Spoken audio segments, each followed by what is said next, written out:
Students, आप सब लोग खैरियत से होंगे, अपनी लाइफ को एंजॉय कर रहे होंगे।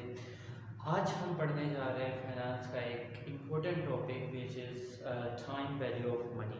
ठीक है, तो बच्चे सिंपल सी एग्जांपल है कि आज अगर आपके पास 1000 रुपया है तो आपके लिए वो ज़्यादा इम्पोर्टेंट है एज़ कम्पेयर टू वही 1000 रुपया आपके पास 10 साल बाद आए। ठीक है, इट्स मीन कि आज उस 1000 से जो चीज़ आप ख़रीद सकते हैं 10 साल बाद आप उसी 1000 से वो चीज़ें नहीं परचेज़ कर सकते। इसको हम बोलते हैं टाइम वैल्यू ऑफ मनी।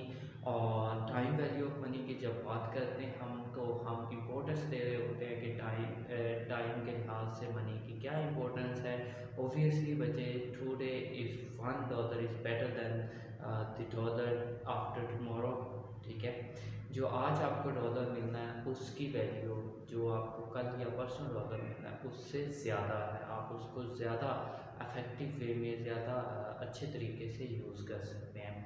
बच्चे, इस चैप्टर में, इस टॉपिक में हम बात करेंगे कि टाइम वैल्यू मनी है क्या। उसके बाद इंटरेस्ट के दो टाइप्स हैं हमारे पास, सिंपल इंटरेस्ट होता है, कंपाउंड इंटरेस्ट होता है। उसके बाद हम बात करेंगे प्रेजेंट वैल्यू क्या होती है, फ्यूचर वैल्यू क्या होती है, एफडीज़ क्या होती हैं। ठीक है, तो परपेचुअलिटी क्या होती है और how we can find it. और उसके बाद हम बात करेंगे कि इनका बेनिफिट क्या है, इनका यूजेस क्या है, क्यों हमें ये कैलकुलेट करना चाहिए। ठीक है, तो let's start students. First of all है बच्चे सिंपल इंटरेस्ट। सिंपल इंटरेस्ट क्या होता है, जस्ट फिलहाल इसका फॉर्मूला देख लें। इस एग्जांपल से हम इंशाल्लाह इन दोनों को जो है वो एक्सप्लेन कर देंगे। सिंपल इंटरेस्ट का फॉर्मूला आपके सामने लिखा हुआ है। Simple interest is equal PIN। P mean present value,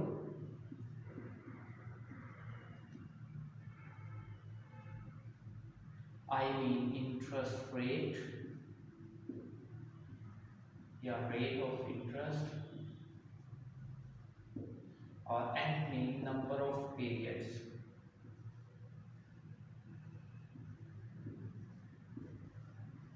mean जो टाइम पीरियड गिवन है। अगर यहाँ आने से पहले हम इस एग्जांपल को सॉल्व करने की कोशिश करें, तो एग्जांपल क्या है हमारे पास, what will be the simple interest. Simple interest क्या होगा if you deposit ₹1000 for 3 years. 3 साल के लिए आप डिपॉजिट कराते हैं 1000 at the rate of 10% per annum simple interest. ठीक है, सिंपल इंटरेस्ट आपको मिल रहा है 10%। तो यहाँ पे अगर हम वैल्यूज निकालने की कोशिश करें तो P हमारे पास बचे प्रेजेंट वैल्यू जो आप जमा करवाने जा रहे हैं इज 1000। इंटरेस्ट रेट की बात करें, I की बात करें तो हमारे पास 10% है। और अगर हम टाइम पीरियड की बात करें N की, तो N हमारे पास 3 ईयर्स है।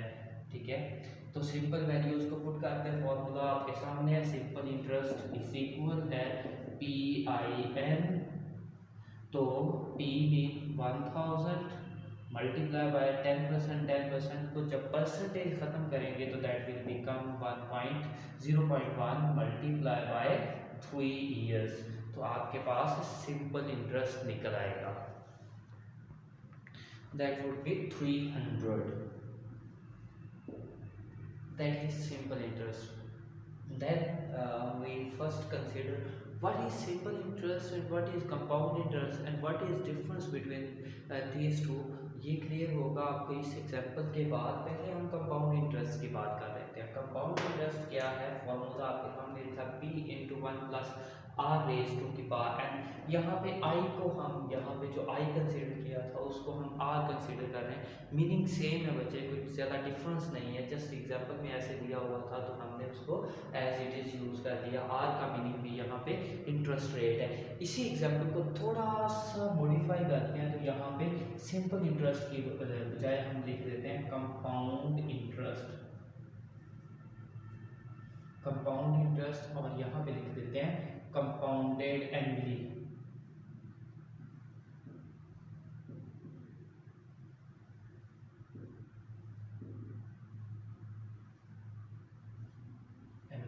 ठीक है, अब यहाँ पे ही हम इसको कैलकुलेट करने की कोशिश करते हैं। हमारे पास कंपाउंड इंटरेस्ट का फॉर्मूला है p इंटू 1 + r⁻⁴n। यहाँ पे भी हमारे पास वही 1000 गिवन है, प्लस r हमारे पास 0.1 है और n हमारे पास 3 है। इसको सॉल्व करें, 1000 इंटू 1.1 और इसको मल्टीप्लाई कर दें तो आपके पास आंसर निकल आएगा। और आंसर में आप देखेंगे कि ये वाली वैल्यू जो है as compare to this value बड़ी है, ज़्यादा है। इसका मतलब क्या है वजह कि कंपाउंड इंटरेस्ट जो है ये और इसमें डिफरेंस क्या, कंपाउंड का मतलब होता है इकट्ठे होते जाना। इसमें वजह होता क्या है, इसका और इसका डिफरेंस दोनों में क्या है कि जब हम कंपाउंड इंटरेस्ट एक साल का 1000 रुपये में 10% मीन 10% निकालते हैं तो दैट विल बिकम 100। अगले साल जब बचे इस पे इंटरेस्ट निकालेंगे हम कंपाउंड इंटरेस्ट के थ्रू, तो वो ये 100 प्लस जो प्रिंसिपल था मीन 1100 पे इंटरेस्ट कैलकुलेट करेगा 10%, ठीक है, विच विल बिकम 110, ठीक है। और उससे अगले साल जब वो कैलकुलेट करने लगेगा तो 1100 प्लस 110 तो ये 1210 पे कैलकुलेट करेगा, ठीक है, विच विल आल्सो इंक्रीज। ये इस तरह से बढ़ता जाता है। जबकि दूसरी तरफ अगर हम सिंपल इंटरेस्ट की बात करें तो वो ऑल द टाइम जो है आपका प्रिंसिपल अमाउंट मीन 1000 पे कैलकुलेट होता है। 10/100 इज इक्वल 100, सॉरी, और 100 मल्टीप्लाई बाय 10/100, देन फिर 100 और फिर 100 is equal multiply by 10/100 is equal 100। तो इसलिए इसका 300 ही आता है और इसकी वैल्यू जो है एज कंपेयर टू दैट बड़ी आती है, ठीक है।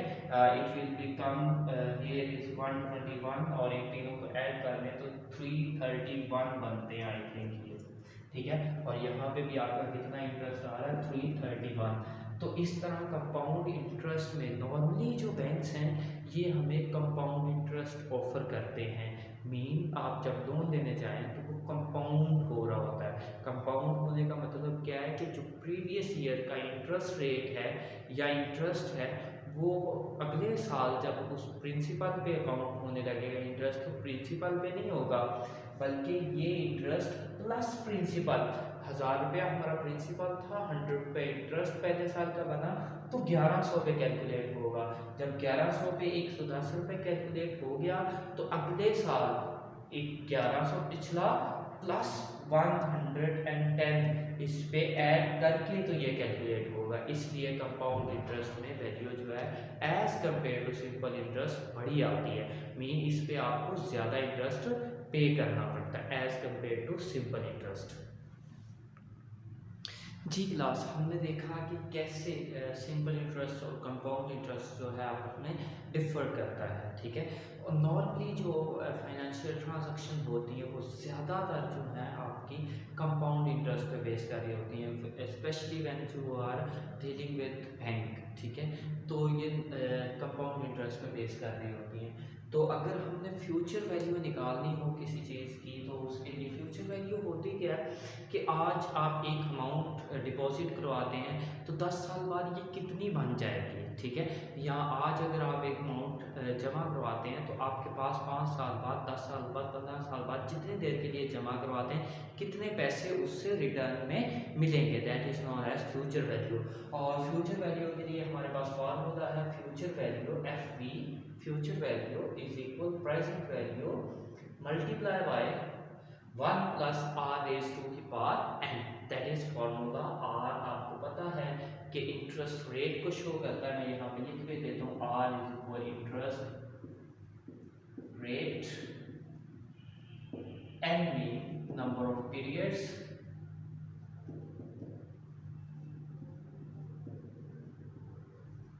और PV मीन प्रेजेंट वैल्यू।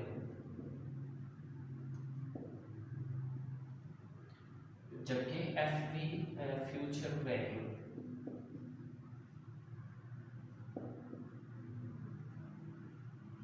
अगर हम बात करें एग्जाम्पल के थ्रू इसको समझने की कोशिश करें तो एग्जाम्पल है आपके पास, if you put ₹1000 into an investment paying 20% compounded annually। Compound interest normally हमने बात कर ली कि कंपाउंड इंटरेस्ट ही आपको पे किया जाता है। Compounded annually, how much you will have in 10 years, तो आपके पास 10 years में कितने पैसे होंगे, इसकी हमने क्या फाइंड करनी है, future value. 10 years mean after 10 years, तो mean he is asking about future value, ठीक है, जो मुस्तकबिल में होनी है आपके पास। फ्यूचर वैल्यू हमने कहा इज इक्वल होती है present value into 1 plus r raise to की पावर एन। प्रेजेंट वैल्यू हमारी कितनी है, 1000 प्लस 1 प्लस इंटरेस्ट रेट कितना है, 0.2। 0.2 को अगर मैं यहाँ पे 20% को 100 से डिवाइड करें आप, तो दैट विल बिकम 0.2, ठीक है। और n mean number of periods, number of years is equal 10, ठीक है। इसको सॉल्व कर लें तो that will become 1000 into 1.2 raise to the power 10, और that will become according to me